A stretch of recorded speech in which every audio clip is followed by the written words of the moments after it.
Coming to you from the Forge of Freedom studio in the heart of America. A podcast dedicated to preserving freedom and inspiring personal success. Freedom is born and lives through you, the individual, and it dies in the shadows of tyranny. Motivating our listeners to become well-rounded, freedom-minded people with the body of an athlete, the mind of a stoic, and the spirit of a warrior. The tree of liberty lives on through you, the Forge of Freedom. And now here's your host, Alex Ooley. Hello, everyone, and welcome to another edition of the Forge of Freedom podcast. I'm your host, Alex Ooley, and this is episode 85 of the Forge of Freedom. Today, I've got an article that I want to share with you by Jeffrey Tucker. Jeffrey Tucker, he's the founder, author, and president of the Brownstone Institute, and he's also the senior economics columnist for the Epoch Times, the author of 10 books, including Liberty or Lockdown, and thousands of scholarly articles and popular press. And he speaks widely, of course, on topics of economics, technology, social philosophy, and culture. And Jeffrey Tucker is somebody that I've been reading for a number of years. I actually started reading his content, I believe it was during law school, if not shortly before I began law school. And I really became interested in his work after I read an article that he had written called The 7 Habits of Highly Effective Libertarians. And I think you could easily adapt those habits and say highly effective people, highly effective Christians, highly effective leaders, etc. And that article would be highly applicable. And I discussed that article in episode 48. But today I'm going to share another article of Jeffrey Tucker's called Why We Love the Nutcracker. And of course, it just seems timely to share this article because obviously with Christmas coming around the corner, it's Friday as I'm recording this. And of course, the episode will be released on Saturday, just a couple of days before Christmas. And I read this article and just really enjoyed it. And I thought that the listeners of this show might enjoy it as well. So I hope you do. With that being said, let's get into the article here. Jeffrey Tucker says, many people this holiday season will experience the joy of attending a local performance of the Nutcracker Ballet by Pyotr Ilyich Tchaikovsky. It's the most implausible American tradition imaginable, an import from fin de siècle, Russia, straight to your hometown. It's living proof of the capacity of music and the art of dance to leap the bounds of time and space and delight us forever. And I mean forever. There are many people who pay no attention to the arts and then get engaged during the holidays for this one event. Yes, we wish it would be all year round, but this is the reality and nothing to put down in the slightest. Perhaps some viewers' own children will perform in it, and that's part of the appeal. But there's more. Some reports suggest that this one ballet accounts for 40% of the annual revenue for professional companies. It's no wonder why. The music is brilliant, elegant, and vaguely familiar to everyone. It is out of copyright and therefore featured in countless ads. The melodies are filled with magic, fantasy, mystery, love, strange sounds you never otherwise hear, and unrelenting spectacle. And no matter how classical old world ballet is, it never ceases to amaze us to watch this highly specialized combination of athleticism and art in action. What theatergoers don't entirely realize is that they are watching something even more wonderful than what they see. In this one ballet, we gain a picture of the prosperous world that emerged in the late 19th century, was shortly shattered by war and revolution, and then was nearly killed off by the political and ideological experimentation of the 20th century. Think of it. This ballet debuted in 1892. The generation of Russians living in St. Petersburg that saw it for the first time was experiencing a level of prosperity never before seen in history. It was the same all over Europe, of which Russia was considered a part. This was a time of the full maturation of the Industrial Revolution. Income was growing and dramatically. Lives were longer. Infant mortality was plummeting. The middle class could live in security and in comfortable homes, and the practical arts, electricity, lighting, telephones, universal medicine, indoor plumbing were in a boom phase. We see hints of all these themes in the opening scenes of the Nutcracker. We are in a home with a beautifully lit tree, and several generations of an extended family are celebrating the great season with abundant gifts. Gifts, that great symbol of abundance. There was enough not only for oneself, but also for others, and the more elaborate the gift, the more it illustrated the existence of prosperity and confidence in the future of prosperity. Think of the person of the Nutcracker himself. He is a soldier, but not a killer, not a person destined for being maimed and killed or slaughtering others. A soldier in those days was a symbol of the nation, a protector and a well-dressed person of discipline and dignity who made the peace possible. He was an extension of regular society, someone performing a light duty deserving of extra respect. The gift of the Nutcracker first breaks and the child cries, but then a magician arrives to put it back together again, and it grows and grows until it becomes real and then a true love. You can make any symbol out of this little man, but it is not a stretch to see it as a symbol of the civilized life of this nation and many other nations at that time. There was no limit to prosperity, no limit to peace, no end to the magic that could come to the world. Something that broke could be fixed and grow to new life. This was a world that celebrated cross-cultural exchange. It was an age before the creation of passports, and traveling the world and seeing it all was first becoming possible for many people. You could ride on ships and not die of scurvy. Trains could take people from place to place in safety.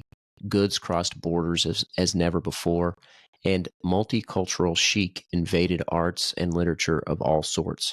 There was no managerial state, no one screaming about cultural appropriation, and no dominance of cursing whole groups for their identity.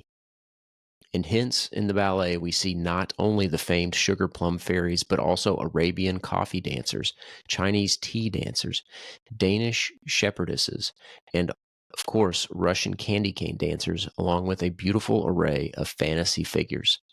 Here is a vision of a time and a place. It was not just Russia. In the Nutcracker, we gain a vision of an emerging world ethos. I first realized that the late 19th century was really different following a binge reading of several plays by Oscar Wilde, several novels by Mark Twain, a biography of Lord Acton, an essay on capital by William Graham Sumner, and a few Victorian Gothic thrillers. A theme began to emerge that has haunted me ever since. What do all these works have in common? It wouldn't seem like much, but once you see it, it is not possible to read this literature the same way. The key is this: none of these writers, and this goes for Tchaikovsky himself, could have imagined the horror that was unleashed by the Great War. The killing fields, 38 million ended up dead, wounded, or missing, were inconceivable. The concept of a total war that did not exclude the civilian population, but rather made everyone part of the army, was not in their field of vision. Many historians describe World War I as a calamity that no one in particular intended. It was a result of states pushing out the boundaries of their belligerence and power, a consequence of leaders who imagined that the more they pushed, the more they could create a globe of justice, freedom, and peace. But look at the reality of the mess they made. It was not only the direct carnage, it was the ghastly possibilities this war opened up. It inaugurated a century of central planning, statism, communism and fascism, and war. How could they have known? Nothing like this had ever happened. And so this late 19th century generation was innocent and delightfully so. To this generation, the injustices they intended to purge from the world were slavery, remnants of the bondage of women, the perpetuation of feuds and duels, the despotism of the monarchical class, debtors' prisons, and the like. What they could not imagine was the much vaster injustice that was just around the historical corner: mass use of poison gas, universal enslavement of wartime draft, famine as a war tactic, the Gulag, the Holocaust, mass incineration at Hiroshima and Nagasaki. This is a particularly interesting fact given Russian history. What are the institutional features of the Nutcracker Ballet? Faith, property, family, security. Following Russia's disastrous involvement in World War I, resulting in horrible death and economic ruin, there was a revolution in 1917, one designed to overthrow despots and replace them with something completely new. The party that took control ruled under the pretext of ideological communism. And of what did that consist? Opposition to faith, property, family, and the very bourgeois life that is so celebrated in the ballet. If you look at the demographic data following the October 1917 revolution, you see calamity. Income fell by half. Life expectancy became static and fell. It was total wreckage, exactly what you would expect if you tried to get rid of property and attack the voluntary society at its core. Many decades of communist rule in Russia gutted the country of the life and joy that this ballet puts on display. None of us were there, but those who were told stories of terrible things. It was a wholesale looting of all the progress that Russia had experienced until that point in its history. The experience also unleashed a dominance of munitions manufacturers in the UK and US, the beginnings of the modern military-industrial complex, in addition to previously unthinkable controls on the civilian population, including censorship and witch hunts over political affiliation. This coincided in the U.S. with what amounted to a revolution against liberty: the income tax, the 17th Amendment that abolished the bicameral Congress, and the Federal Reserve that was deployed to fund the murderous war. What's beautiful about the Nutcracker is that we see none of it.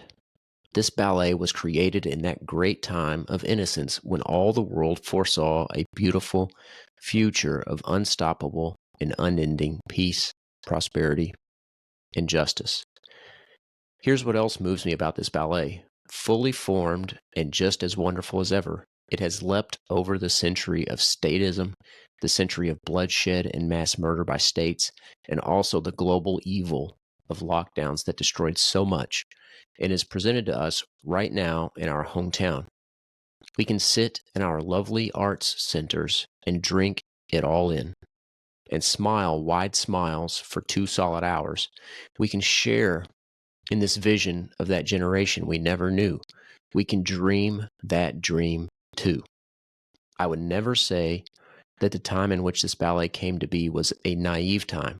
No, it was a time of clarity when the artists, inventors, intellectuals, and even statesmen saw what was right and true.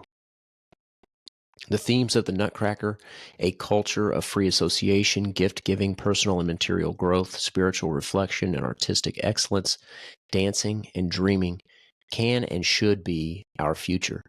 We need not repeat the blunders of the past, the wars, horrors, and lockdowns. Rather, we can make a new world with a new theme as joyful as the melodies that have again enraptured millions in this holiday season.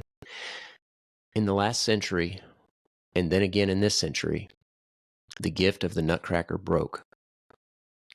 It is shattered beyond recognition today in many countries of the world, including what we used to call the free world. In the remainder of this century, it is up to us to put that beautiful toy back together again. So that's the end of the article there by Jeffrey Tucker. I just love his writing style, his ability to sort of weave these concepts of history and art and music and personal responsibility and sort of the values that we aspire to, and to weave all those things together, and to bring out the context, not just the Nutcracker in isolation, but the context in which the play was developed, or the ballet rather. And I agree with Jeffrey Tucker that the Nutcracker is a story that can teach us valuable lessons about life. It's a story about hope and love and the power of imagination. It's a reminder that even in the darkest of times, there's always something to believe in. And I think that's incredibly important because Lawrence Reed, who is the president emeritus at FEE, the Foundation for Economic Education, says that he's hopeful because that's the only option. The alternative is cynicism, is despair. And that's a self-fulfilling prophecy. Hope and optimism are the only option to achieve a better world. And I also agree with Jeffrey Tucker here that the Nutcracker is an important part of our holiday tradition, which is why, I'm sharing it now. It's a story that can bring us joy and hope, even in the midst of difficult times and in the middle of winter. Just yesterday was the winter solstice, which marks the shortest day of the year in terms of daylight, and it's this basically time that I take to reflect that there's more light to come throughout the year. This is the darkest of days throughout the year, and there's reason for hope. There's more light to come. So thank you for joining me today. I hope you enjoyed the article for Jeffrey Tucker, which of course I'll link to in the show notes. The article was at Brownstone Institute, and it's brownstone.org, and I'll link to the specific URL, like I said, in the show notes. I will have an episode coming out for Monday Gun Day, which just happens to fall on Christmas this year. It's a conversation I had with Clayton Kramer about his book, Lock, Stock, and Barrel, The Origins of American Gun Culture. I recorded that episode earlier this week, and it's scheduled to come out Monday, like I said, but please don't let that episode get in the way of spending time with your family. I hesitated to release it on Christmas Day, but of course people can listen to it at their pleasure, at their leisure. But if you have some time to check it out while you're getting ready to head out to a family gathering or wrapping some gifts at the last minute, I'd encourage you to check it out. Clayton has an amazing grasp of history and the context around American gun culture, and I think you'll enjoy the discussion. He's a historian. He's also written many declarations and scholarly articles and books, and he's been very busy recently writing expert declarations in cases circulating around the federal courts nationwide. So it's interesting to hear him talk about his book and the other work that he's got going on. So don't forget to check that out Monday. Keep an eye out for that. As Christmas and the New Year approach, I also want to take just a moment to express my gratitude for all of you. The reason I started this podcast earlier this year was sort of a multifaceted, but part of it was to hold myself accountable to sort of reflect and think about these ideas, these principles that we hold so dearly, and to sort of build my own character so that I can be the person that I'm hoping to inspire you to be. The person that we talk about, like we talked about with Lawrence Reed, are we good enough for liberty? That person of character, or like we talked about during the Stoicism episode, or the episode about Aristotle's 12 virtues. Those are things that I don't always live up to, that we all fall short from time to time. And so it's a way to be accountable to myself and to you and to each other. And I hope that this podcast can continue, and we can sort of build a community around each other that fights for freedom and fights for a better world. And of course, that starts with us, with each of us individually. So your support means the world to me, and thanks to you that we can have. It's thanks to you that we can have these conversations and explore meaningful topics together. And I always appreciate any feedback that I get in the comments or on social media.